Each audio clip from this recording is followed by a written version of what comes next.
Good morning, everyone. Welcome to The Big Questions. We're in Cambridge at the Perse School. I'm Nicky Campbell. Right, Christianity, or the lack of it, has hit the headlines. Well, nearly every day this week at the Vatican, Baroness Vasi attacked militant secularism. The Queen weighed in. She defended the Church of England's role in national life. And on the radio, Richard Dawkins appealed to God. Our first big question: is Britain a Christian country? Professor Dawkins says we overestimate the number of Christians in Britain and give the faith too much influence in public life. There is still a huge gap between the number of people who need a life-saving organ transplant and the number of organ donations each year.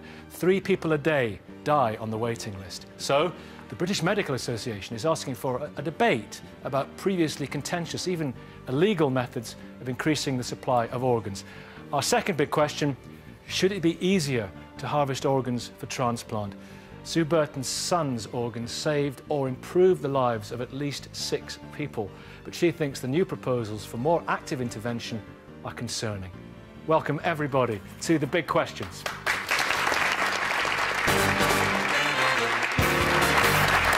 Morning. Well, back in 2001, when the last census, the last published census was taken, 71% of us declared ourselves to be Christians. Yet we know the churches are pretty empty on Sunday mornings. A new survey published this week by the Richard Dawkins Foundation found that the majority who call themselves Christian do not actually practice the faith in any meaningful sense. Is Britain a Christian country? And Richard, your foundation, it was an Ipsos Mori poll, and it polled people who'd put Christian on the census. But what was interesting about it is to a greater or lesser extent, whether it be sort of evangelical or all the way through to vague belief, 78% said that they believed in God. That's quite high, isn't it? The poll that we commissioned was done by Mori, which, as you know, is a very respectable organisation, and so it should be attributed to Mori rather than to us. The first thing that the poll showed was that the number of people who call themselves Christian has dropped from 72%, I think it was, in the 2001 census, to 54% now. And the margin of error might be plus or minus 2 when the final census figures comes out. So that's already a dramatic drop in the number of people who call themselves Christian. What was more interesting in a way was when we looked further at what those 54%, remember we now wiped out all the people who don't call themselves Christian at all. These are the census Christians, we call them the census Christians. When we look at them, even they are not, in many cases, really Christian in the sense that most of the Christians here would, for example, recognise, I suspect. And of course, they're absolutely free to call themselves Christian if they wish. Totally free country, you can label yourself anything you like. What worried us, and what still worries us, is that if you label yourself Christian, then the numerical strength that you add to the Christian figure may then be used by a much narrower constituency of Christian, who will then argue, oh, well, the country is so and so many % Christian, therefore we need bishops in the House of Lords, and so on. So I want to dispel a misunderstanding, which is that we're not telling Christians you are or are not a true Christian. It's up to you whether you're a true Christian. But beware of using the ammunition of the percentage number of Christians, even though it's now dropped from 72 to 54. Beware of using that figure as ammunition for pushing through really strong, narrowly defined Christian values when most of the people, or a large majority of the people who tick themselves Christian, actually don't support those Christian measures.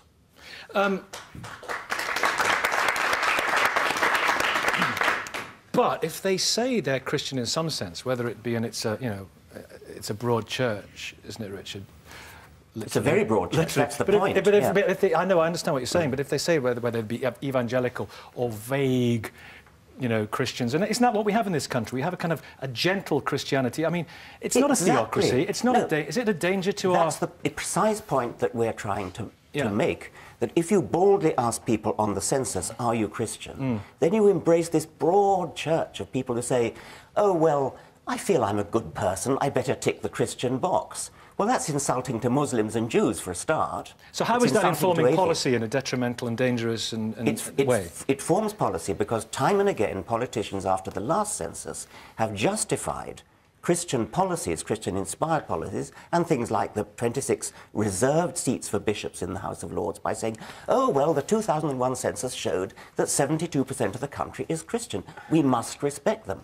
Of course we must respect their right to call themselves Christian, but why not ask them whether they support bishops in the House of Lords? And they don't. Or the resurrection, or the virgin birth, or and all... Yes. Yeah. OK.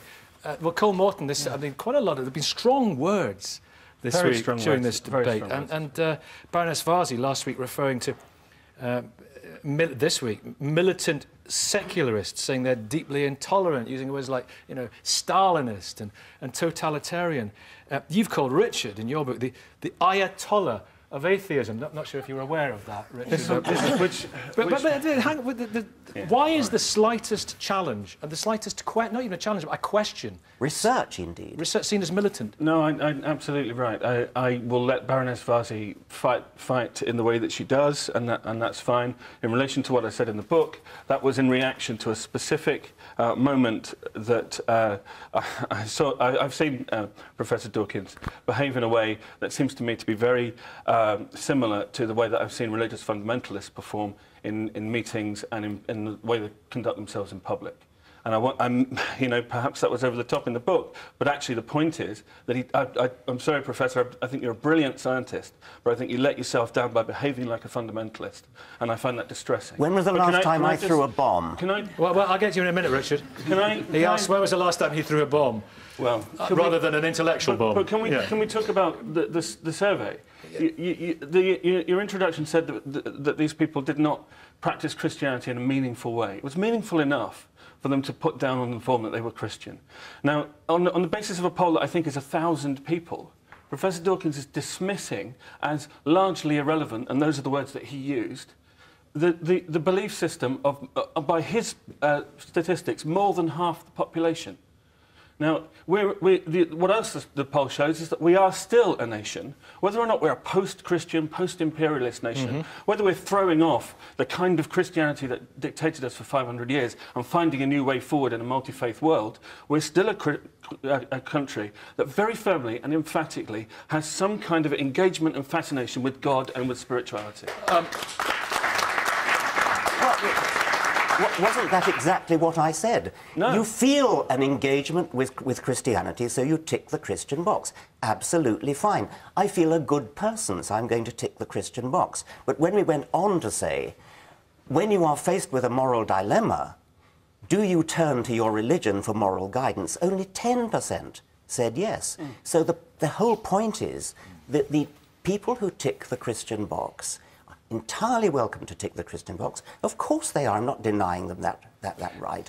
But don't use those figures to justify much narrower Christian policies when you come to make government decisions. That's all we're saying. More of which in a minute, Christina. But I want you to address this tag of militancy, you know, and because there's a little bit of backlash towards you, and Cole's nothing to do with it, but there's an article in the Telegraph this morning. They've done a kind of who do you think you are on you, and they found out that one of your great whatever ancestors was a slave owner, and they've gone, aha.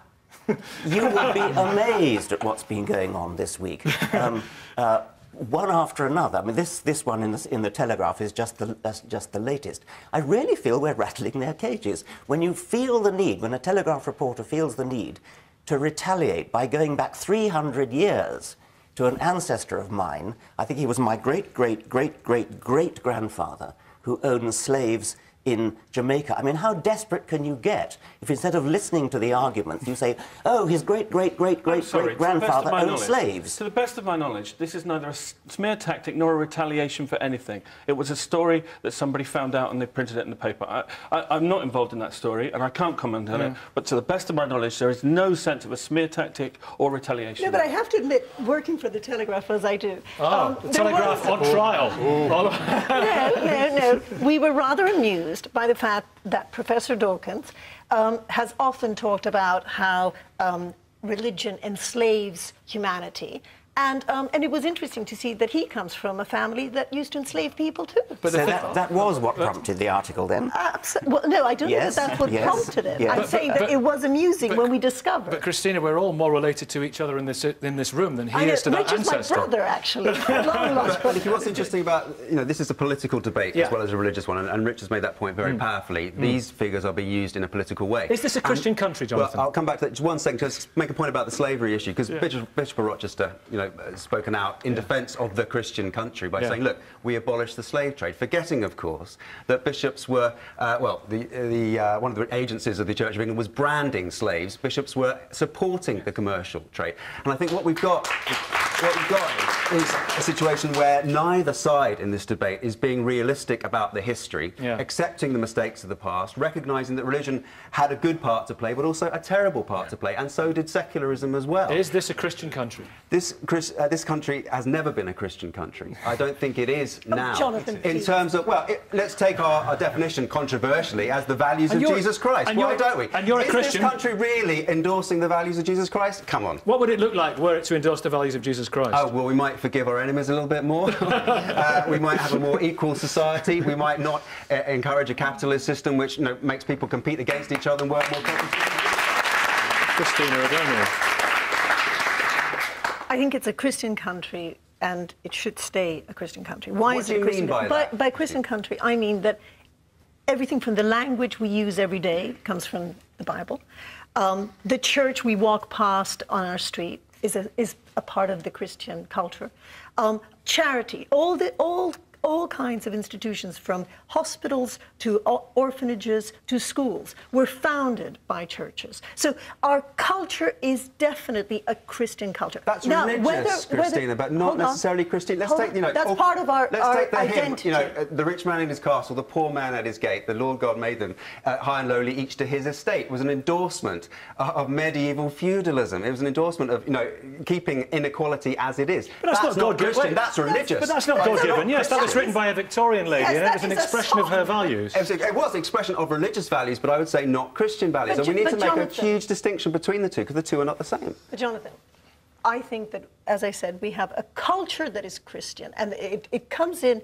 What completely confounded Richard Dawkins was that he thought we were textbook Christians, that we knew which was the first book in the Bible. We knew what the first 5 books of the Old Testament were called.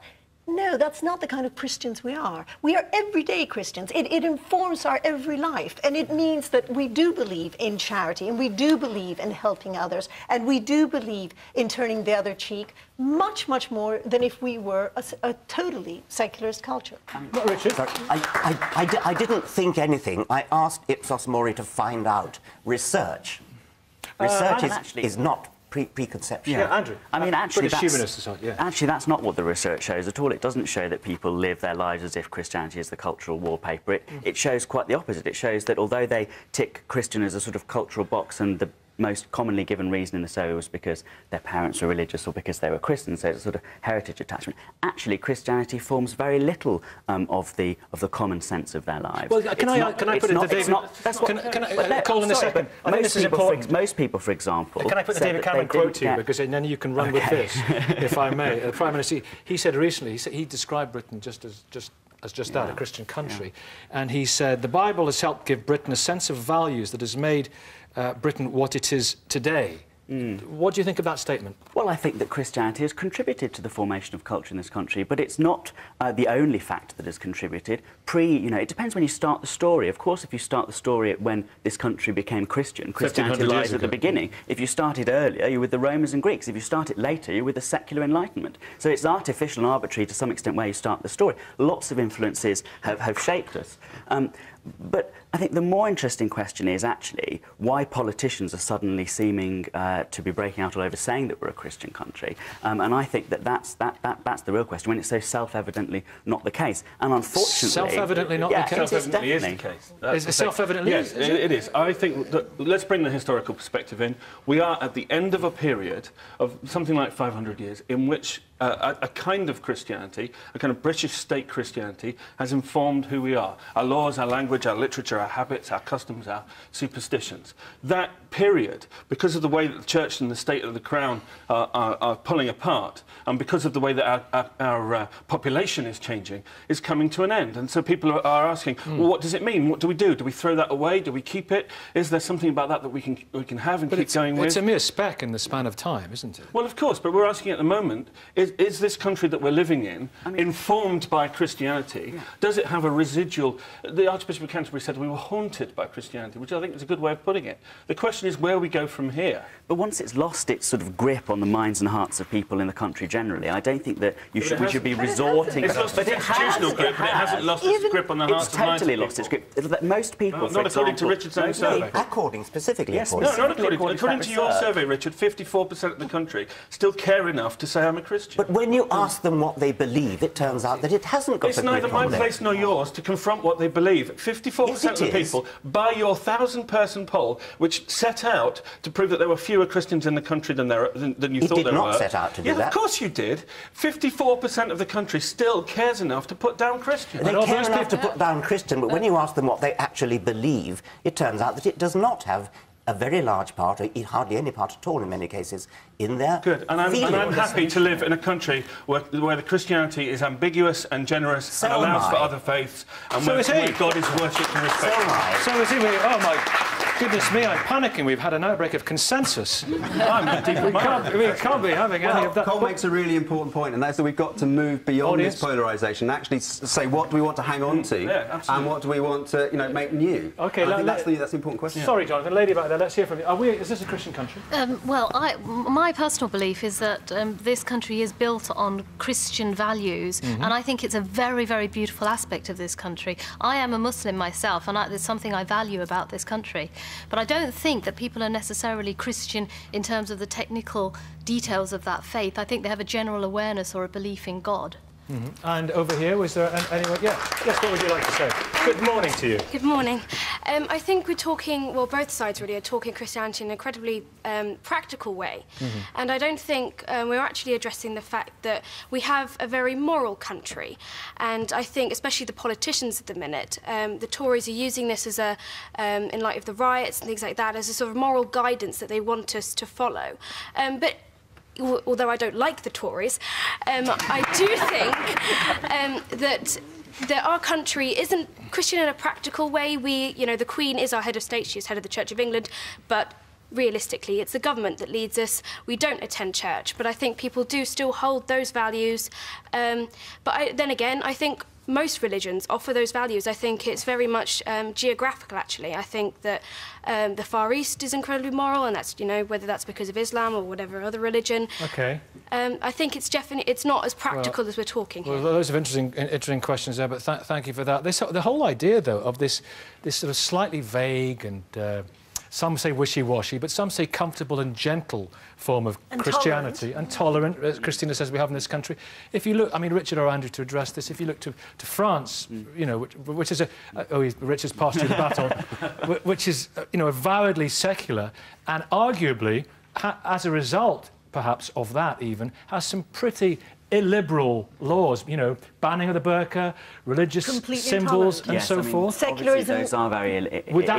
Would that not be a danger? Well, I think that you can over-egg the extent to which Anglicanism really has led to tolerance, and it was a very hard, ride, and it burnt itself out with literally burnt other people, but it sort of burnt itself out with persecution over the centuries, and then eventually arrived at a sort of tolerant settlement. But I think that there are many other factors in this country that have led to that tolerant feeling. A sort of a long centuries without any particular civil war or internal conflict, relative prosperity of their economic factors. Well, we've had civil war in these islands in the last 30 years. Oh, well, OK, that's true. OK, so let's say England and Wales, and Britain, partly inspired by religion. Well, no, because your question was about the Anglican Church, which is only established in... It was on Christianity in these islands, country. kind of, Well, there are many Christians in France as well, so that can't really be the dividing factor, and indeed the French state funds various Catholic groups, even because of its secularism. My argument would be that, yes, this is a very tolerant country, and that's very much to be welcomed, but I think that the sort of things that the establishment of the Church of England and the artificially inflated Christian figure preserves are far from tolerant. That 72% figure, for example, was used and has been used to justify not just existing state-funded faith schools that discriminate, but an expansion of them. And it's at the hard edge of political debate that that figure is used to actually inflict damage on other people, and that's the problem, and that's why the survey is important, because it shows that those people who are in that 72% or whatever it turns out to be... They're very popular. A lot of people want to send their children to them. There's some of the specifics... Well, not the academically failing ones. Yeah, so they only want to send their children. Could I just add that I would not ban the burqa. That is illiberal. Some of the specific questions on theology are interesting as well. I'll come to you in a minute, Dr. Katmi, but I'm interested in this one. Rowan Williams quite recently said, you don't have to believe, in the virgin birth to be a Christian. No. Do you believe in it? Do I believe in it? Well, literally, not necessarily. Well, what does that mean, literally, not necessarily? Well, you're identifying me as a Christian, which is interesting. Did a virgin give birth 2,000 years ago to Jesus Christ? Was she a virgin? I don't know, Nicky. I know that the Bible... Does it matter? Does it matter to me personally in terms of, does it matter whether you're the faith that I might have? No, it doesn't. No, it doesn't. I think we are making an interesting move on the basis of what Andrew and Richard were just saying. This week we've had a comment from the Queen who's made a shift and has started to talk about the Church of England acting as a kind of broker, using its influence on the state, those things that are left of its influence in official circles, to become a kind of broker for people of all faiths. Now, actually, I think that's a valuable and a positive way forward, possibly. Maybe the only way forward the Church of England's got left. Do you believe in the virgin birth, Christina? I do. I believe in miracles, too. And, do you have to believe in the virgin birth and the resurrection of Christ to be a Christian? And the whole thing is that, you see, what is so interesting is that what Richard and his fellow secularists want is for science to be the only guiding force. Well, a lot of religious people are secularists. Well, and for rationality and reason to be our God. But actually, what spirituality is a whole other dimension that we enter into, and that you don't. I don't care what you believe and what you say. You care a great deal because you keep polling us. You keep polling us and you keep trying to play a numbers game. And if we're going to play a numbers game, 7,000 members of the National Secular Society is just about as much as Christina, the 7,000 members of the National British Sausage Appreciation Society. We all know that this is political. Let's not let the secularists drive Jonathan, Richard, remind Richard what he was going to say. I was just interrupted. I can't remember. Yeah, it was the point. What was the point you were making? It was the point before that about. I'm saying that it's not appreciating. I don't care what you believe, so long as what you believe is not used to legislate in this country and affect what the rest of us believe.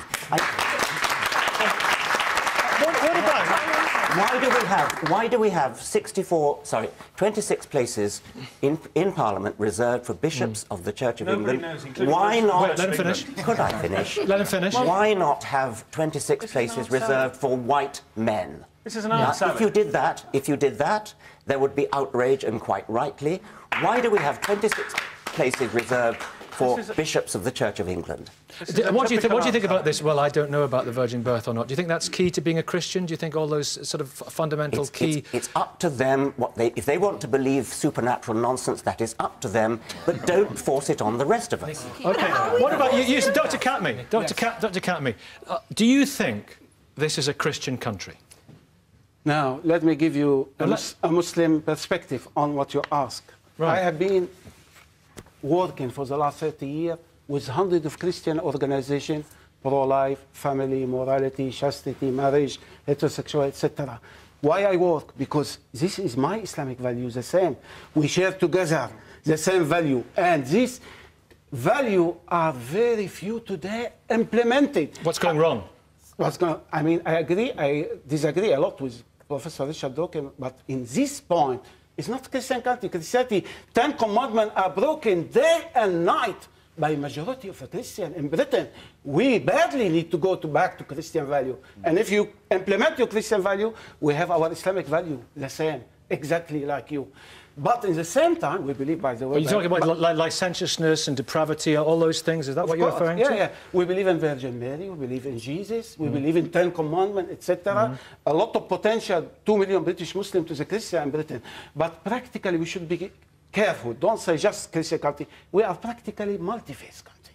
We have many religions. Okay, so we need to be aware of that. Okay, right, go on. So 2 main points I want to make. First of all, it's important to remember that faith is a force for good, and I think it's often portrayed that, you know, there's always a chance of that there's something like just inherently kind of extremist about religion, so you have to actively moderate it. That's not true. Now, secondly, the thing is, when you look at the poll that's been commissioned, that it says that people are not Christian according to this textbook definition. The thing is this: over time, there's been evolution of people's affiliation to their faith. Just because they do not tick the box according to what we may consider to be traditional, religious people, does not mean that they are not religious. I mean, like I said earlier, that they cared enough to tick the box, say, I am a Christian. So you cannot say that because they don't follow all the commandments, therefore you are not a Christian. It's like saying, like, it's a very poor example, that on Radio 4, when they hooked you up, Professor Dawkins, that you couldn't pronounce the name of the book of Charles Darwin, that therefore you're not a good enough atheist. That's wrong. Same thing, you can't do that to a Christian, saying just because you don't go to church as regularly as it says so, therefore you are not a good enough Christian. That's incorrect. You cannot go down that route.